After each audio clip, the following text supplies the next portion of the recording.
રાષ્ટ્રના નિર્માણ માટે તમામ પ્રકારના નશીલા પદાર્થોથી અલિપ્ત રહી વ્યસન મુક્ત જીવન જીવીશ.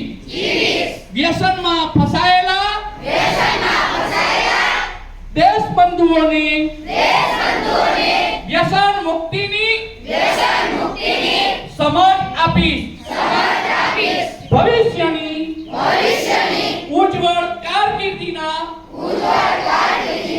રસ્તાઓનું માર્ગદર્શન કરી અને ગુજરાત સરકાર શ્રીની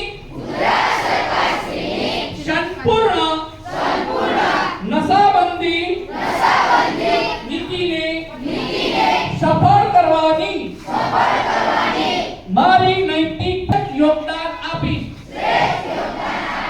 અસ્તુ. જય હિન્દ, જય ભારત.